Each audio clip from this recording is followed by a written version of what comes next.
today's topic is from the project iBain, and then where I would try to present a material fatigue knowledge graph that we developed as part of it, which was related to bainitic styles and characterization and how processing of it.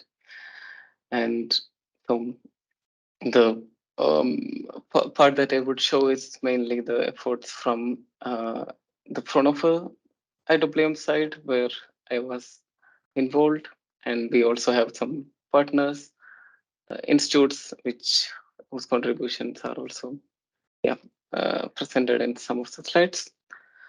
And so today I would like to structure it like start with an introduction, just give you, then follow by giving you the overview of the knowledge graph, then split it into both T-box development and also A-box instantiation of the knowledge graph, and then also showing some mapping and querying examples at the end. So what is the iBain project all about? So the main motivation was to connect simulation data with experimental data so that it can be used later to fuel data-driven models. And we were dealing with bainitic microstructures, and we wanted to describe also the microstructure in more details in an ontology. And then also one vision is to also make a data set which can be used for finding out what kind of data is really relevant for making any fatigue related predictions. And so I'll take a step back and then start with, let's say, in general, in material science, we often talk about the composition, process, structure, property, linkage. So we say, materials composition kind of defines what kind of processing that one can apply on it, and then both composition and processing together defines how the microstructure would look like, and the microstructure in turn would define what kind of properties it has. So which means if you think about what are the desirable qualities of a material science data set, then one of the main traits should be that it should be able to capture this, let's call it CP-SP linkage. So should be able to connect data that's occurring at the property side, so which is from the characterization of materials. So it should be able to connect the characterization data with, let's say, the whole chain, so entire processing chain and composition, and also to the microstructure. And then it should be, the ideal data set should also define what the relevant data from the different processing steps, and how to store the composition and structure. And then ideally also include some background knowledge, so like some domain knowledge, which can also be then used by whatever data-driven models that we use later on. And then it should also follow fair data principles, which is in general applicable to any scientific data set, we could say. And then knowledge graphs are ideal candidates for such a data set, mainly because some of them are very directly doable using knowledge graphs like fair data, and also including domain knowledge, which we can do in a T-box, and connecting this processing things can be done in an A-box setting, and so on. So that's the motivation for going for knowledge graphs.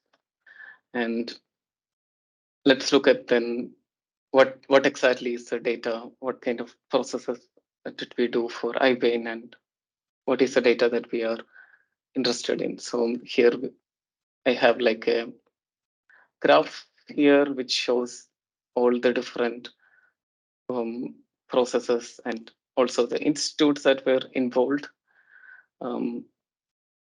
And here we can see, so we also developed data sets. We didn't work on some existing data sets, but we started out by generating our own data.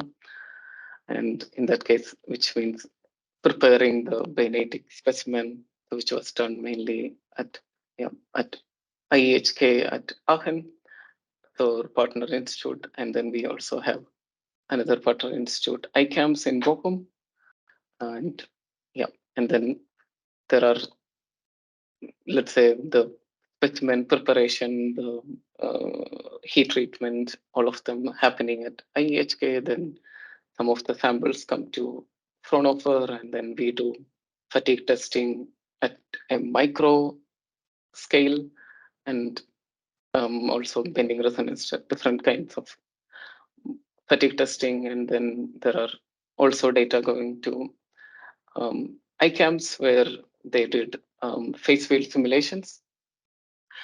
And there are also fatigue tests also conducted by IEHK, and all of them.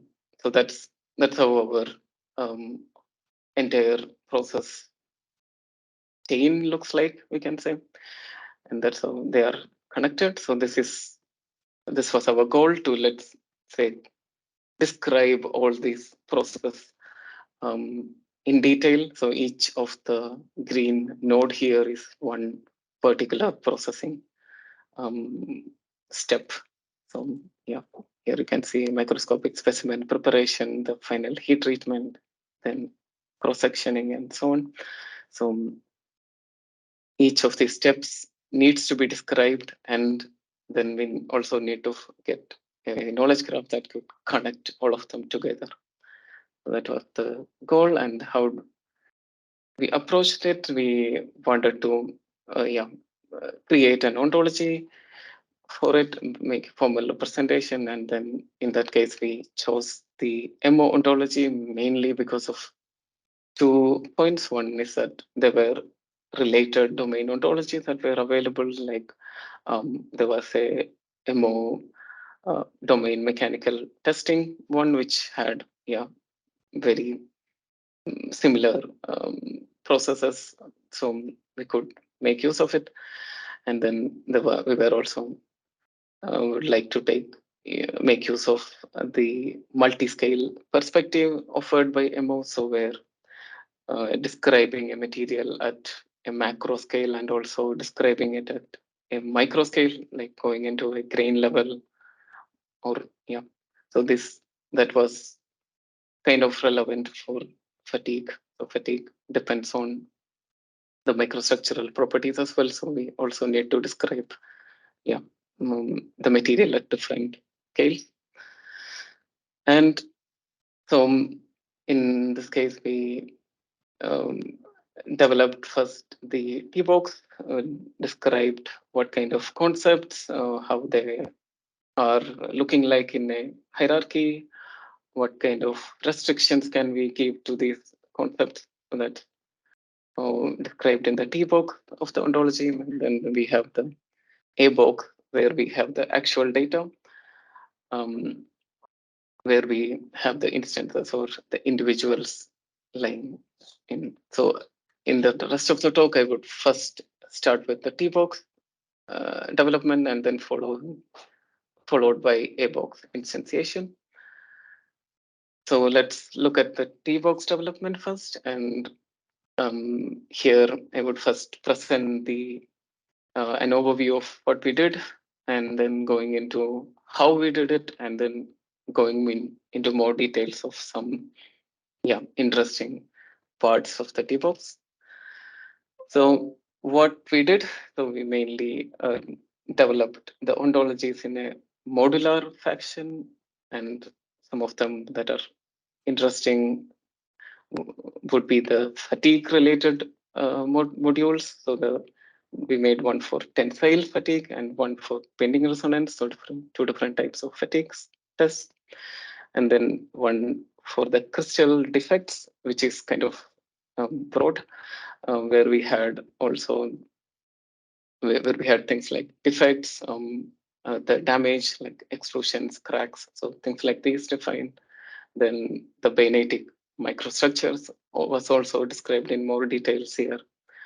And yeah, and then we also made a fatigue features module, which in which we thought about, let's say, in future, if we want to use this data set or similar data sets for fatigue related predictions, we often, and let's, if you are going for any machine learning or similar approaches, then we need the input. Whatever input we give needs to be described by several features.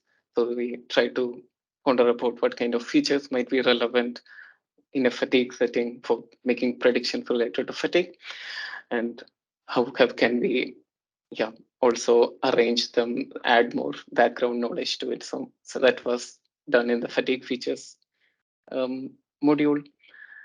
And yeah, another interesting one is the processes, which contains the different processing steps starting from casting, annealing, heat treatment, and going up to polishing, grinding, and then finally to the characterization process.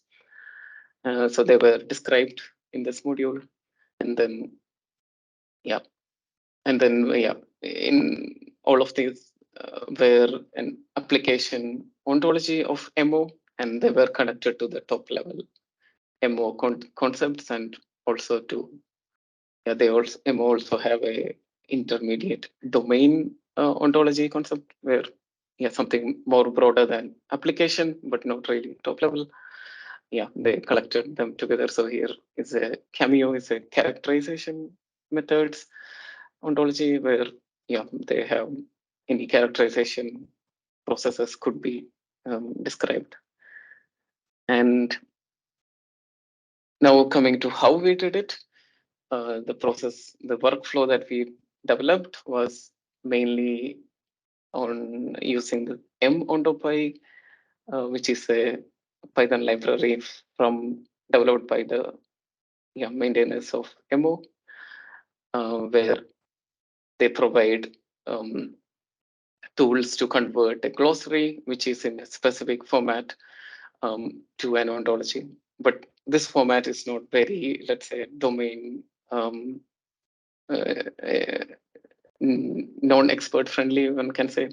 So we need things to be written in the Manchester notation, and so on. So what we did was we created another glossary, which is more, let's call it domain expert friendly.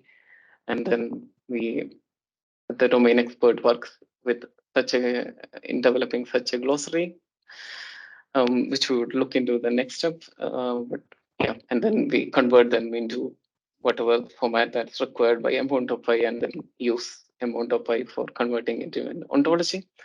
So that's how a majority of our T-box development was happening. And then also there were things that were manually added in Protege.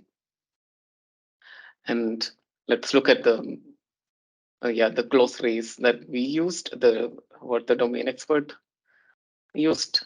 And they're not really glossary, they're kind of extended glossaries, as in we also tried to add something like something like superclasses for each of the new terms, and also adding even object property restrictions. So these were also possible in this glossaries.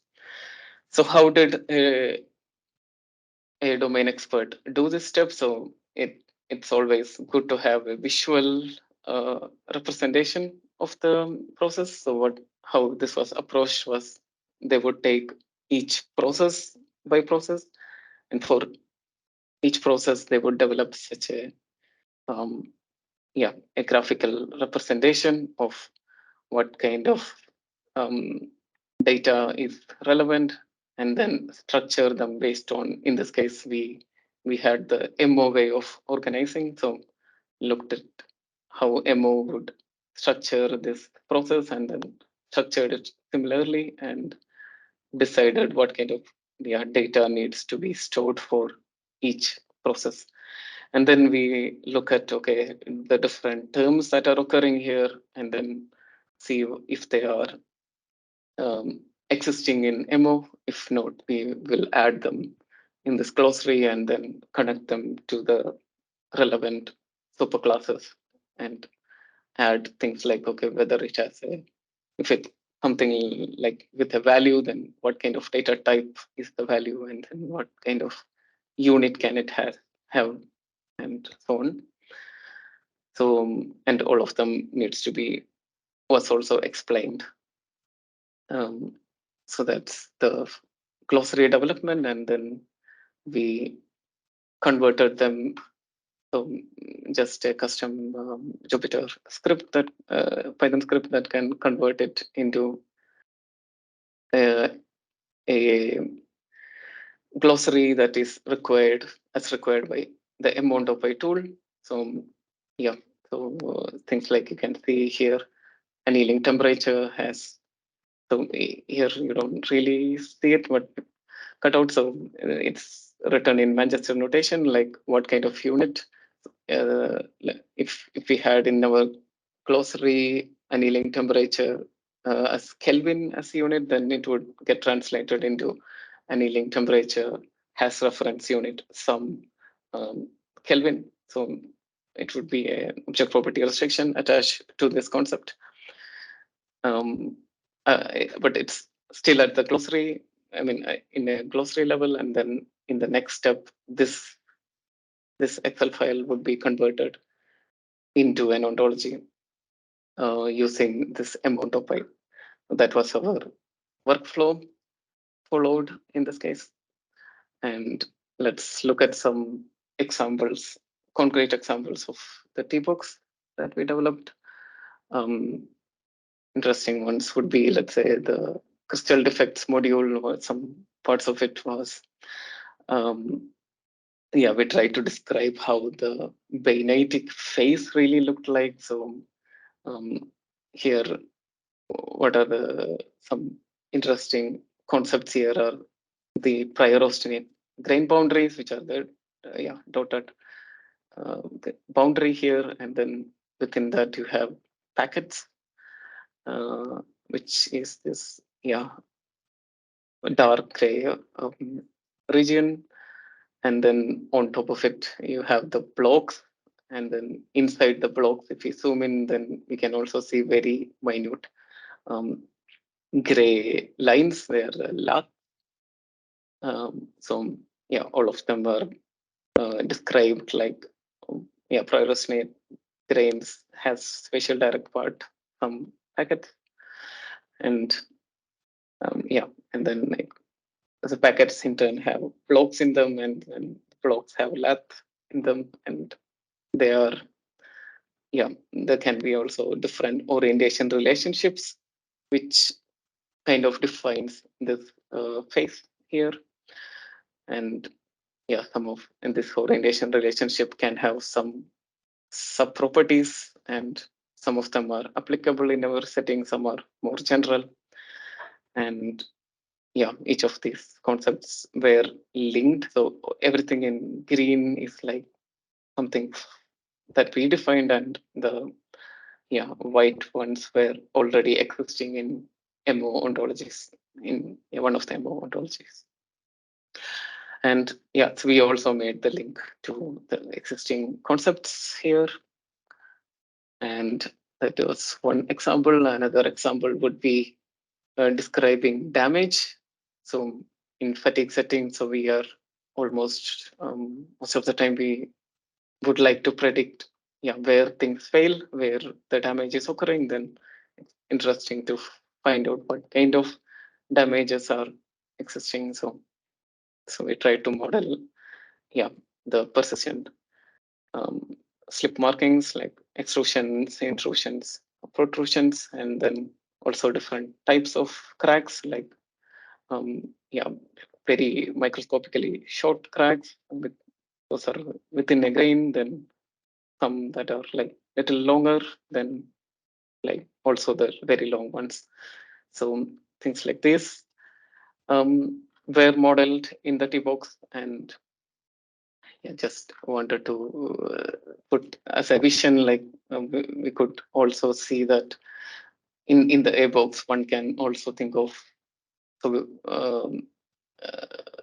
assigning labels for machine learning, let's say computer vision scenario where yeah, you have a pixel being yeah, labeled as part of an extrusion. So here, the blue region here corresponds to this. So the right side image is the label of for a machine learning setting, the label of the left side image, and then yeah, this is denoting the blues denote extrusions. So then can be thought of like even this could be converted, like we can say this is part of each pixel in the blue thing is part of an extrusion. Similarly, we could use that for yeah, cracks and so on. Yeah, so in iBain we didn't really do it, so it was just wanted to put that as a motivation slide for future work. Um, then another interesting concept was the fatigue feature classification. So I already mentioned this shortly. So we had like this list of features that we described. So we had around 130 more than that features were described, and then each of them were also classified into one of these types, like whether it was a characterization feature, like yeah, microstructural feature, or a loading type of feature, and so on. And then there could be also like hybrid features, which are like, let's say that is both a loading related to the loading conditions as well as to the microstructure. There can be also features like that. So we had this list of features along with the taxonomy developed as part of this project. And with that, I conclude the T-box part. So like right now, then we have this set of modules that we developed on top of EMMO. And then the next step was we want to put our data from our experiments and simulations into the A box. So how did we do that? So we started with converting, instantiating, let's say, each independent process. We can think of it as yeah, um, yeah, each process, like let's say only the fatigue test conducted at IWM, all of them would be um, yeah, would be converted into a box first, using this workflow here. I would elaborate on it. So it's again a 3-step workflow. This was developed as yeah, in IWM Material Digital Hub, and yeah, and then we used it for this conversion. And let's visit to 3-step approach, where in the first step we define a graph. So we have a graphical representation of this A box template. We also call it process graphs for each of the process. So we say the fatigue test needs to be modeled so and so, describe it in a graphical way, then convert them into an Excel format where we only needs to fill like the literal values that will be changed for each experiment, each fatigue test that we did. And then finally, this Excel template could be converted into RDF. So this was the workflow. I would elaborate on it in the next slide. So starting with the first step was again designing the A-box templates. So here we use this tool, the online tool called InfoRapid Knowledge Base Builder, and um, where we create for, let's say, each impartible process. So one process that occurs on its own, like always together, we can say, then that is modeled as a single graph here.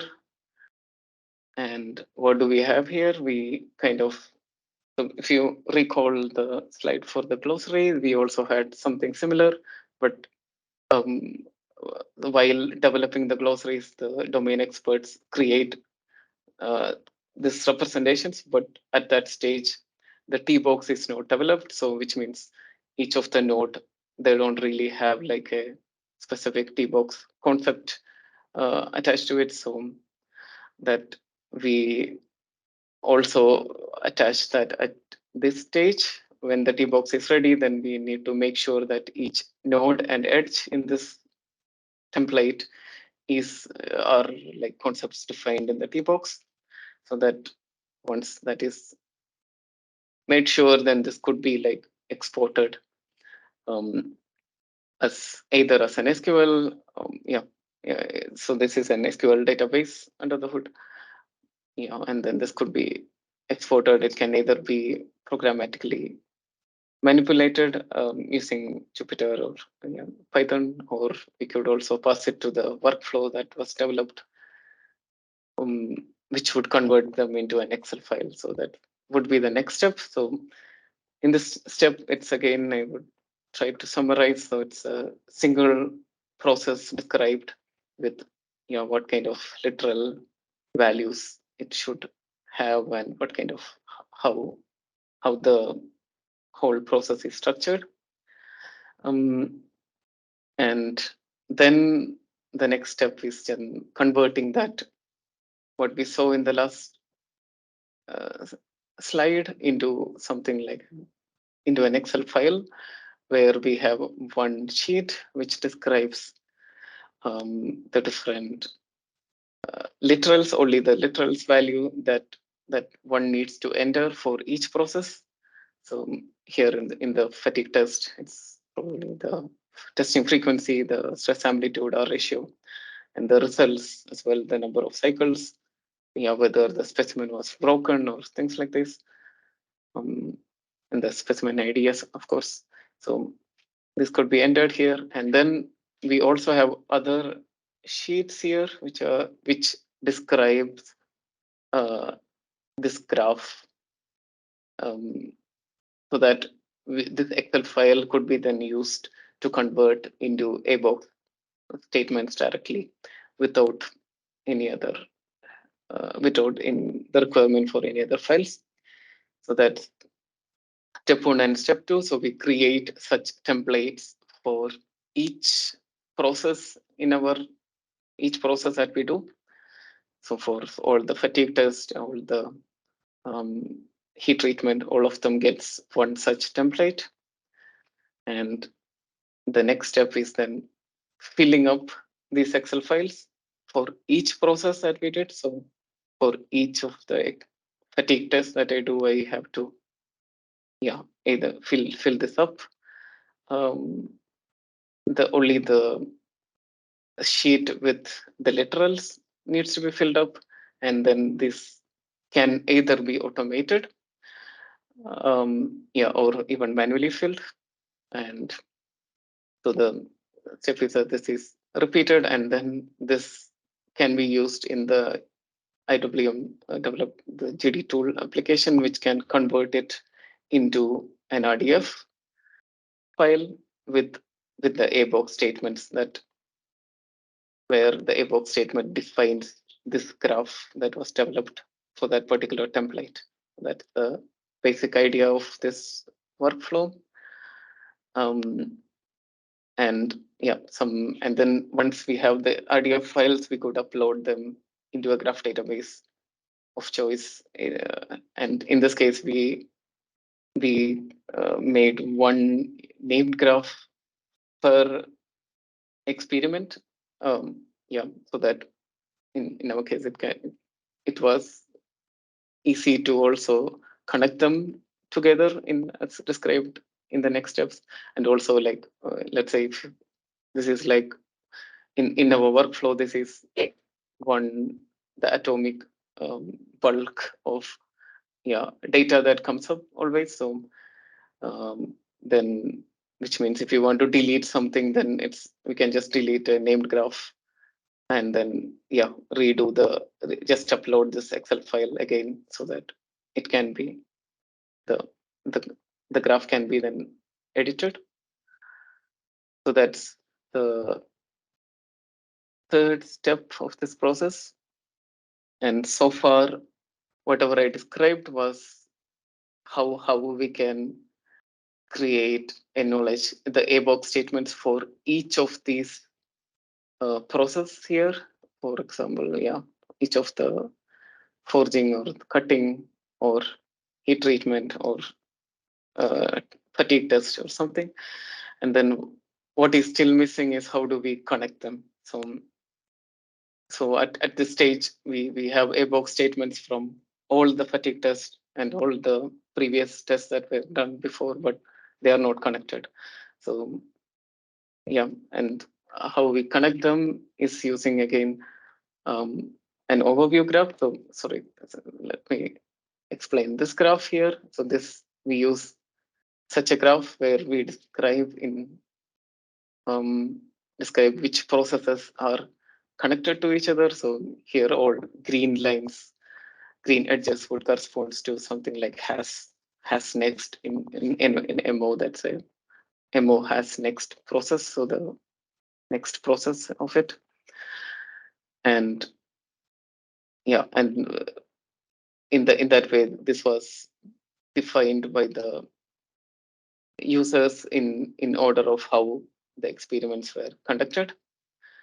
And this is how we want the graphs to be connected, so that we use this particular graph, and then from the graph we can find pairs of processes.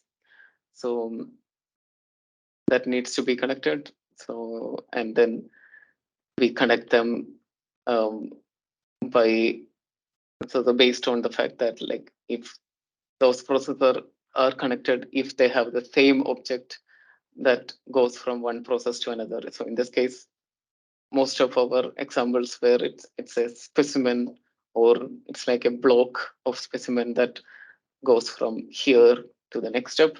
So which means if I look at the final heat treatment graph, then there would be an output, which is a block. And then here in the metallographic cross section, there will be an input, which is also a block. And then if they have the same ID, unique ID, then we can say that these two needs to be connected.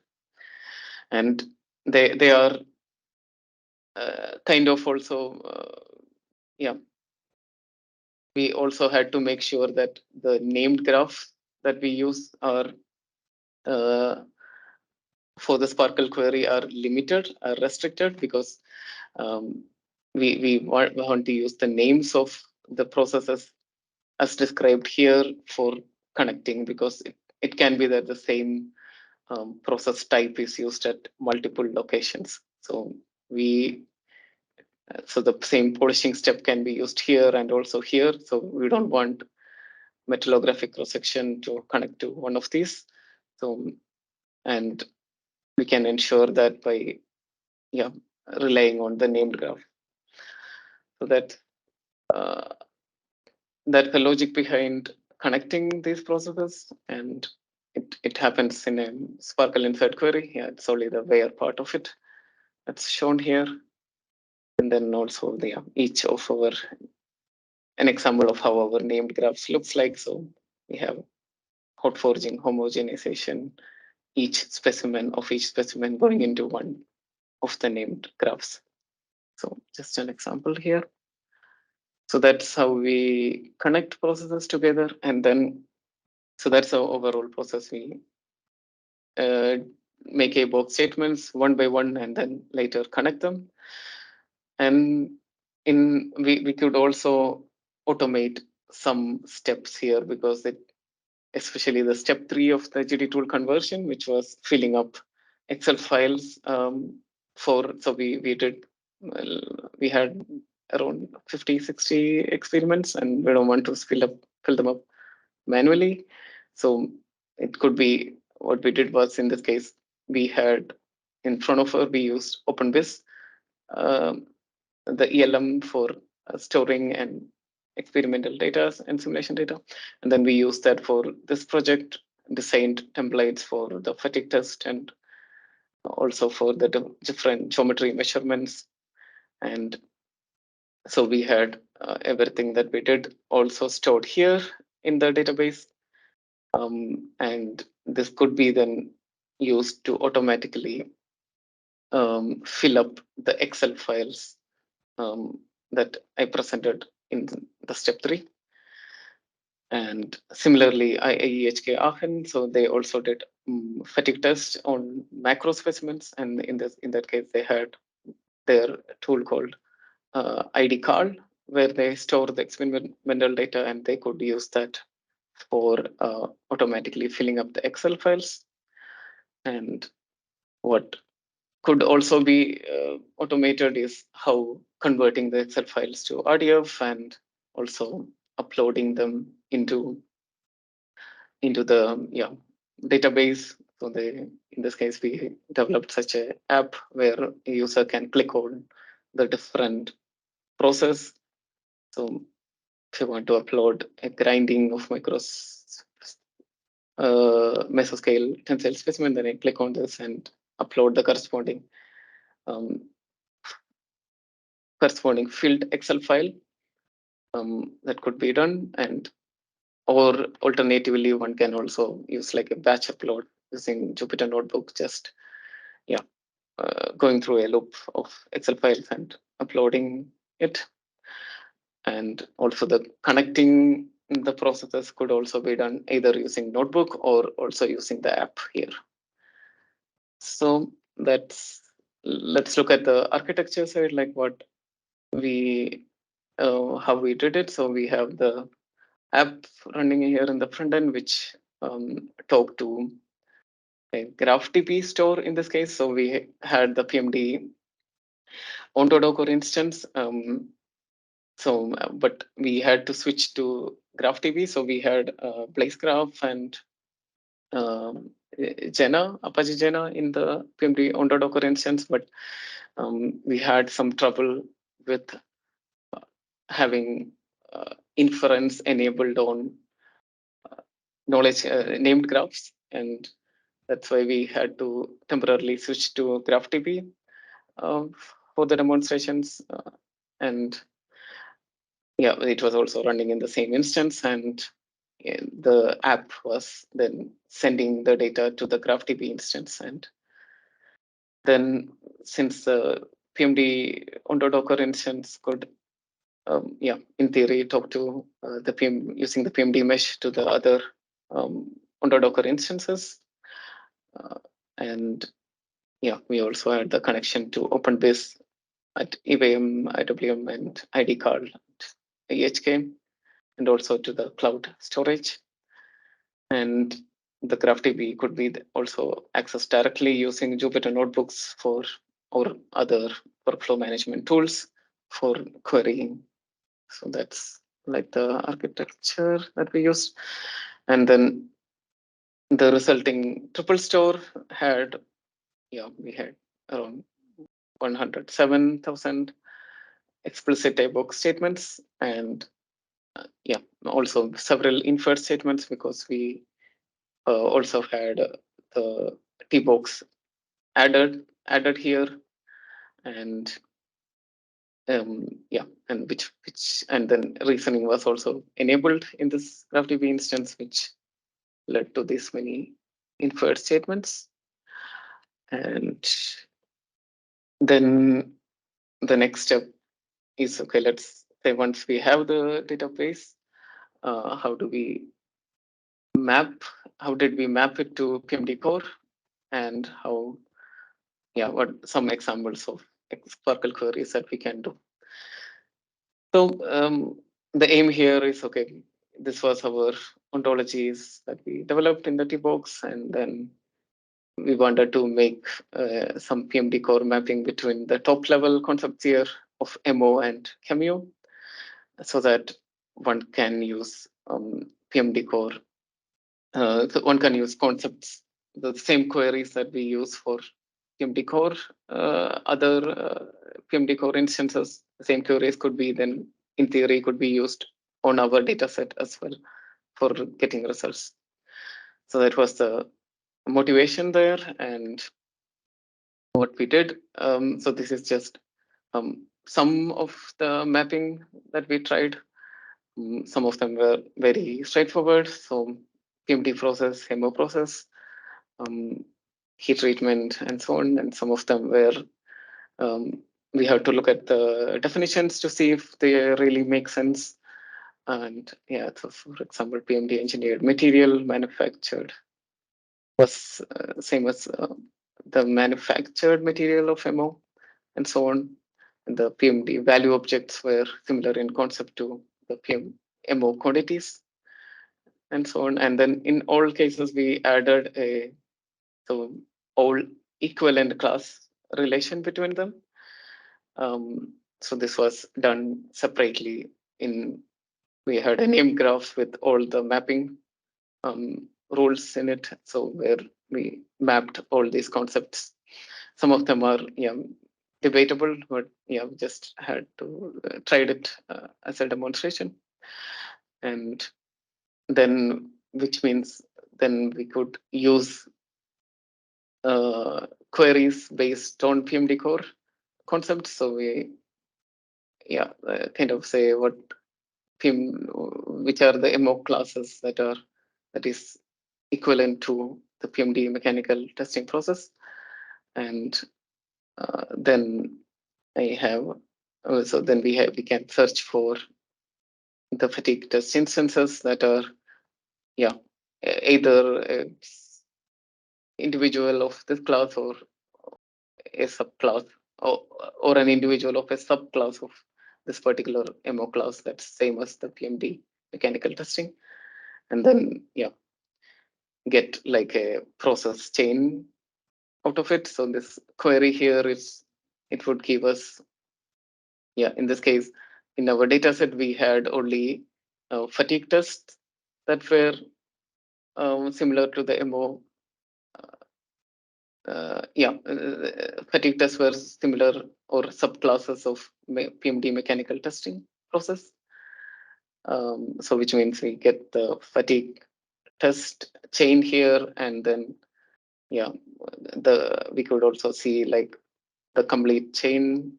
So if I start from here, it starts from a cutting process that was done prior, then followed by a heat treatment, then a wire EDM step which cuts it into micro specimen, then grinding, polishing, geometry measurement. So where we measure how our micro specimens are, what are the geometries, and then following by a tensile fatigue test itself, and then the results of the test, and then you can also see the specimen attached to the test which we used for the query. I mean, this is not the complete query. I can show that later. So just wanted to highlight the part where we could use the PMD core instance and not rely. I mean, even if we don't know the specific MO class, we could still construct queries. So one thing that we didn't do it, but we could in theory do would be also to map the object properties.